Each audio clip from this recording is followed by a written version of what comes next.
स्त्री संघर्षों का प्रतीक क्लारा जैक्लिन अमर रहे। आज अंतर्राष्ट्रीय महिला दिवस ऐसे समय में मनाया जा रहा है जब आम जनता त्राही त्राही कर रही है। एक तरफ युद्ध का खतरा है तो दूसरी तरफ बेरोजगारी। जैसे हरियाणा की बात करें तो हरियाणा नंबर 1 पर है बेरोजगारी में। दूसरे महंगाई की मार, हर चीज़ों के दाम जो हैं आसमान छू रहे हैं। महिलाओं को अपना चूल्हा चौका जलाना मुश्किल हो रहा है, बच्चों का पेट भरना मुश्किल हो रहा है। तो ऐसे हालात में आज अंतर्राष्ट्रीय महिला दिवस पर समतामूलक महिला संगठन गोहाना ने पूरे शहर भर में प्रदर्शन करते हुए विरोध दर्ज कराया है। और इस विरोध में हम सरकार से ये मांग करते हैं कि अंतर्राष्ट्रीय महिला दिवस पर महिलाओं की सुरक्षा के पुख्ता प्रबंध किए जाएं और जो निर्भया कांड के बाद फंड बनाया गया था सरकार की तरफ से, उसका अभी तक कोई उपयोग नहीं हुआ है, वो बचा रहता है हर साल।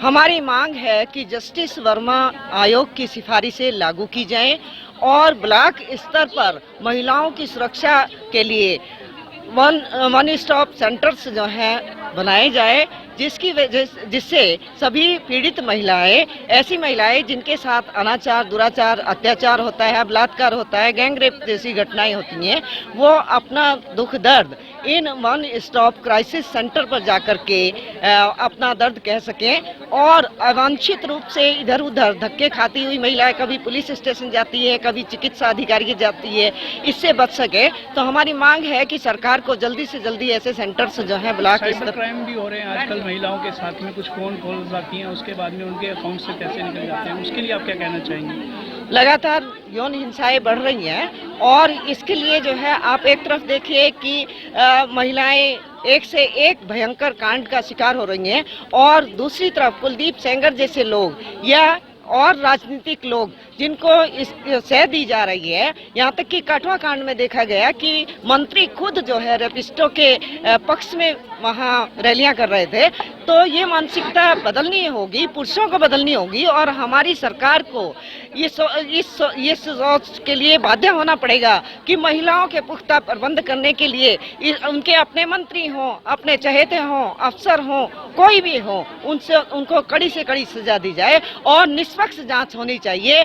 हर जगह जहां भी कहीं महिलाओं के प्रति अपराध होते हैं तो सारी लॉबी, चाहे अफसर हो और चाहे सरकार हो, वो रेपिस्टों के और बलात्कारियों के, इन अत्याचारियों के पक्ष में खड़ी मिलती है। इस मानसिकता को तो बदलना ही होगा। आज महिला शक्ति यहाँ हुंकार भर रही है कि किसी तरह का अत्याचार, अनाचार जो है नहीं सहन करेंगे और सरकार को इस बात के लिए बाध्य होना पड़ेगा कि हम महिलाएं, चाहे रात्रिपाली में काम करने की बात हो या दिन में काम करने की बात हो, हमारे काम के घंटे निश्चित की जाए, 8 घंटे से अधिक काम नहीं लिया जाए। हमारी मजदूरी जो है पुरुषों के बराबर होनी चाहिए और हमारी सुरक्षा के पुख्ता प्रबंध होने चाहिए। महिला दिवस पे आप क्या कहना चाहेंगे?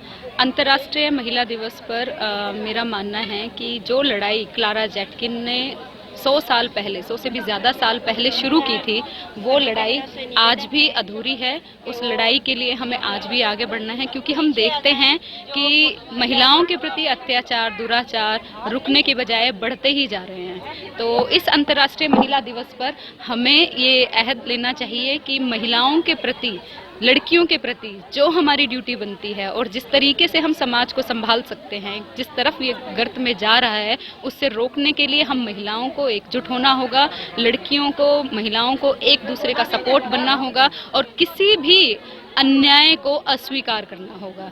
यही सही मायने में अंतर्राष्ट्रीय महिला दिवस मनाना होगा। तो मैं चाहती हूँ कि अंतर्राष्ट्रीय महिला दिवस पर हम शिक्षा लें और अपनी सामाजिक दायित्व जो बनते हैं उसको हम निभाएं। धन्यवाद। ये विचित्र संयोग है कि जो महिला सृष्टि का आधार है उसको अपने अधिकारों के लिए सड़कों पर उतरना पड़ रहा है। और बड़ी विचित्र बात है, कहते हैं कि विमेन हु कैन रोक the cradle can rule the world. ये पालना झुलाने वाले हाथ जिस दिशा की ओर इस सृष्टि को लेकर जाना चाहें, सृष्टि उसी दिशा में चली जाती है। लेकिन महिला को सशक्तिकरण पुरुष के द्वारा, to give the power to women by a male, ये कितना विचित्र तथ्य है, लेकिन जो है इसे हम स्वीकार करते भी हैं।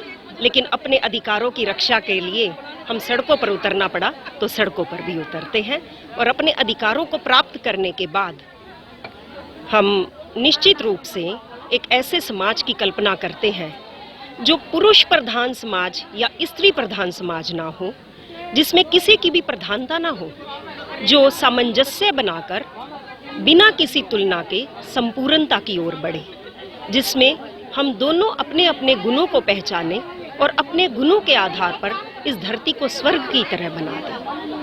धन्यवाद।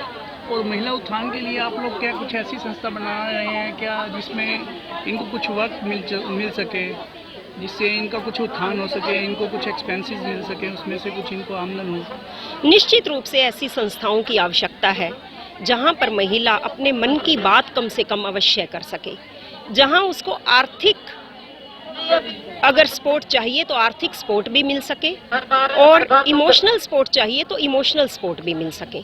सबसे बड़ी विचित्र विडंबना है कि इंसान इमोशनल सपोर्ट के लिए भी, जहां उसे सही मायनों में इमोशनल सपोर्ट मिल सके, ऐसा उसे स्थान नहीं मिलता। अगर कोई इस प्रकार की संस्था है तो वो निश्चित रूप से महिलाओं की समस्याओं को सुनेगी, और उस संस्था के पास आर्थिक शक्ति का होना भी जरूरी है। और इसके लिए मुझे विश्वास है कि पूरा समाज साथ आएगा और समाज महिलाओं के उत्थान के लिए मिलजुल कर काम करेगा, क्योंकि अब वो अनएडुकेटेड सोसाइटी नहीं रही है। आज पुरुष बेशक पुरुष प्रधान समाज है, लेकिन पुरुष इस बात को समझता है कि प्रकृति का संतुलन बनाना है, सामंजस्य अगर कायम करना है, तो फीमेल जो पार्ट है, फीमेल काउंटर पार्ट है, महिला जो है, उसको भी बराबर के अधिकार देने होंगे। तभी इस समाज को एक ये कहना चाहेंगे, बड़ी खुशी की बात है कि हमारे देश की महिलाएं जागरूक हुई हैं। 112वां अंतर्राष्ट्रीय महिला दिवस मनाया जा रहा है, और हमारे गोहाना में भी महिलाएं काफ़ी जागरूक हैं और अपने अधिकारों के लिए, हकों के लिए लड़ाई लड़ने के लिए और दूसरे महिलाओं को जागरूक करने के लिए सड़कों में उतरी हैं, ताकि इनकी आवाज़ बुलंद हो सके। जिस देश की महिलाएं मजबूत होंगी वो राष्ट्र उतना ही मजबूत होगा।